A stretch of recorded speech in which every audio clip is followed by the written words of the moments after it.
പിതാവിന്റെയും പുത്രന്റെയും പരിശുദ്ധാത്മാവിന്റെയും നാമത്തിൽ ആമേൻ. 74-ാം സങ്കീർത്തനം ദേവാലയത്തിന്റെ നാശത്തെക്കുറിച്ചു വിലാപം. ദൈവമേ, ഞങ്ങളെ എന്നേക്കുമായി തള്ളിക്കളഞ്ഞതെന്തുകൊണ്ട്?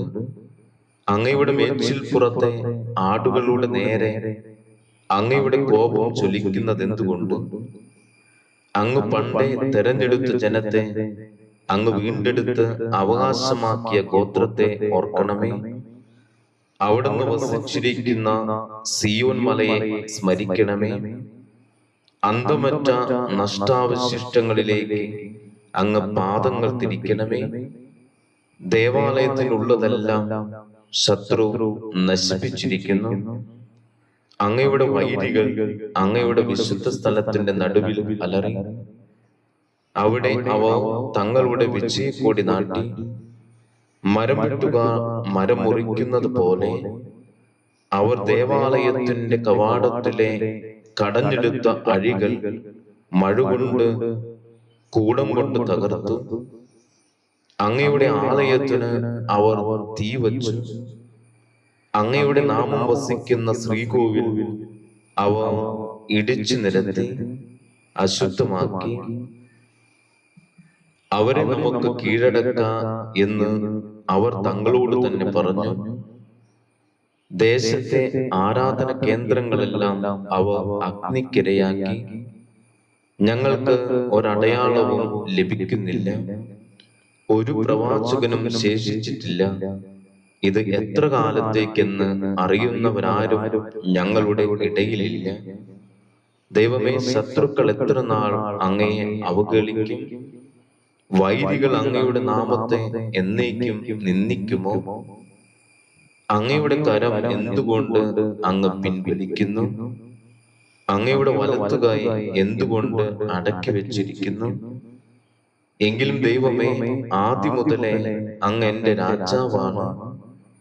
ഭൂമിയിലെങ്ങും അവിടുന്ന് രക്ഷ പ്രദാനം ചെയ്യുന്നു. ശക്തിയാൽ അങ്ങ് കടലിനെ വിഭജിച്ചു. സമുദ്രത്തിലെ ഭീകര സത്വങ്ങളുടെ തല പിളർന്നു. ലെവിയാഥന്റെ തലകൾ അവിടുന്ന് തകർത്തു. അതിനെ മരുഭൂമിയിലെ ജന്തുക്കൾക്ക് ആഹാരമായി കൊടുത്തു. അങ്ങ് ഉറവുകളും നീർച്ചാലുകളും തുറന്നുവിട്ടു. എന്നും ഒഴുകിക്കൊണ്ടിരുന്ന നദികളെ അങ്ങ് വറ്റിച്ചു. പകൽ അങ്ങയുടേതാണ്, രാത്രിയും അങ്ങയുടെ തന്നെ. അവിടുന്ന് ജ്യോതിസുകളെയും സൂര്യനെയും സ്ഥാപിച്ചു. അങ്ങ് ഭൂമിക്ക് അതിരുകൾ നിശ്ചയിച്ചു. അങ്ങ് ഗ്രീഷ്മവും ഹേമന്തവും സൃഷ്ടിച്ചു.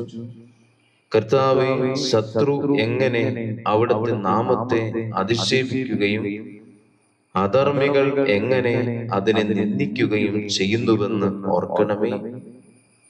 അങ്ങയുടെ പ്രാവിന്റെ ജീവനെ വന്യമൃഗത്തിന് വിട്ടുകൊടുക്കരുതേ. അങ്ങയുടെ ദരിദ്രരുടെ ജീവനെ എന്നേക്കും മറക്കരുതേ. അങ്ങയുടെ ഉടമ്പടിയെ പരിഗണിക്കണമേ. ഭൂമിയുടെ ഇരുണ്ട ഇടങ്ങളിൽ അക്രമം കൂടിയിരിക്കുന്നു. മർദ്ദിതർ ലജ്ജിതരാകാൻ സമ്മതിക്കരുതേ.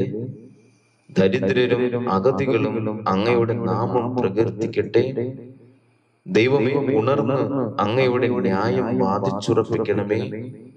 ദുഷ്ടർ എങ്ങനെ അങ്ങയെ നിരന്തരം അധിക്ഷേപിക്കുന്നുവെന്ന് ഓർക്കണമേ.